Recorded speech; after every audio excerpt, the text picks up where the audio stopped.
The two Arizona schools are not tied at the hip as Arizona President Robbins clears the air, and the Big 12 is mulling over the possibility of having a bowl game in the country of Mexico. Welcome to episode 238 of College Football's Peek Around the Corner with your host, Greg Pflugar. We cover everything in college football. We love everything in college football, and if you do as well, please subscribe to our ever-growing channel. Smash that like button if you like our content. Share the video with the family and friends. Let's not waste any more time. Let's first get into the story.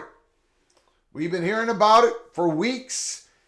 Brett Yormark, aggressive marketing plan, trying to get the Big 12 brand to grow in the country of Mexico. Big 12 mulling Monterrey as the site of the first Mexico-based bowl game. Pete Thamel, ESPN, broke it late last night. The Big 12 Conference is exploring starting a bowl game in Monterrey, Mexico as a linchpin of the league's push into the country, sources told ESPN on Wednesday. The game would begin in the postseason following the 2026 season and has been targeted for Monterrey, the sources said. Along with the plans for the postseason bowl game, the Big 12 also plans to hold other sports in Mexico as part of the greater strategy in the country. The men's and women's basketball teams from both Kansas and Houston have agreed to play each other in a regular season game in Mexico City in December of 2024. Not that long away, December 2024. Both women's and men's, Kansas and Houston. According to the sources, Big 12 teams are also expected to play exhibition games against local teams in Mexico in both women's soccer and baseball. The bowl game is expected to be the first postseason one in Mexico between two American college football teams. Big 12 Commissioner Brett Yormark discussed the Mexico strategy at the Big 12 meetings in West Virginia last week, according to sources. He expressed to the league's leadership that the Mexico initiative will help deliver a league natural extension into the local footprint in Mexico and give Big 12 athletes the experience in competing in another country. The bowl game in Monterrey would be the second postseason one currently held outside the United States, joining the Bahama Bowl in Nassau. Historically, there's been others, including the now defunct International Bowl in Toronto that held its final game in 2010. The Bacardi Bowl was also played in Havana, Cuba, periodically over the previous century. And finally, in this article, the league is still exploring business partners in a league pairing for the bowl game. So the bowl game is going to be a Big 12 tie-in, right? There's going to be a Big 12 team, and they're looking for the opponent. The Big 12's Mexico initiative continues a pattern of the league being proactive in Yormark's first year as a commissioner.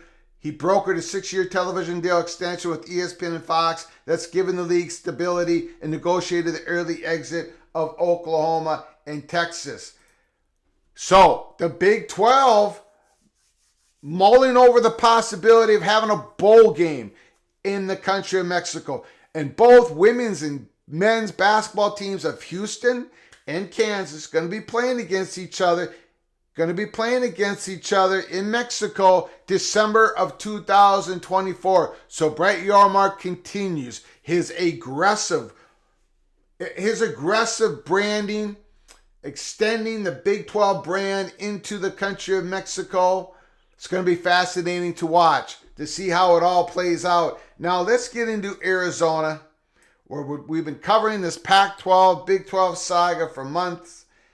Arizona President Robbins clears the air. University of Arizona president responds to the rumors of the Big 12 move. Madison Williams from Sports Illustrated. Again, this article and the previous article from Pete Thamel, we provide a link in the description. You can read the whole article. In recent days, rumors have circulated about Arizona potentially joining in on the collegiate sports realignment frenzy with a move from the Pac-12 to the Big 12. However, University President Bobby Robbins cleared the air. He cleared the air on Wednesday when speaking to the media, noting the school's ties with in-state rival and fellow Pac-12 member Arizona State. We, the two schools, don't have to do the same thing. In other words, ladies and gentlemen, as we've been saying that peek around the corner for months, the two schools are not tied at the hip. It's likely that they will either stick together or they will move together, but they are not legally binding, tied at the hip in regards to anything. In regards to the Board of Regents of Arizona, in regards to anything, they are not tied to the hip. Robbins said via ESPN's Pete Thamel, but Arizona State President Michael Crow and I, Robbins, are very, very tight. And I think it'd be unlikely that we'd split up. Right now, with 10 schools, we control a very nice 20% of solidarity. One big question surrounding the Pac-12 right now is the broadcast rights deal that expires next summer. Robbins confirmed to media that a new deal with exact numbers has not been seen yet. I'm going to repeat what Robbins said here. Madison Williams, Sports Illustrated, is putting down in this article. One big question surrounding the Pac-12 right now is the broadcast rights deal that expires next summer. Robbins confirmed to the media that a new deal with exact numbers have not been seen yet. We've been saying that at Peek Around the Corner for months. President Robbins of Arizona and all the other Pac-12 presidents, they need to see hard numbers, real numbers, not just projections. Not projections of potential media partners coming in with offers that overlap each other. Those are not real numbers. The presidents need to see real hard numbers. They expect this to happen soon, according to Arizona President Robbins. They expect to see the hard, real numbers soon, and then they're going to make a decision. And Robbins says it will be a quick decision because they know what they need. They know what they need to see from George Kliavkoff in terms of a real hard number. Stick or go, stick or go. We're going to have our answer here very shortly. Mexico, Big 12, extending the brand into to the country from the south, the country of Mexico, and Robbins clears the air. No, Arizona State and Arizona are not tied to the hip together. Until next time, from all of us at PATC, to all of you, please, you all take great care of each other. Thank you so very much.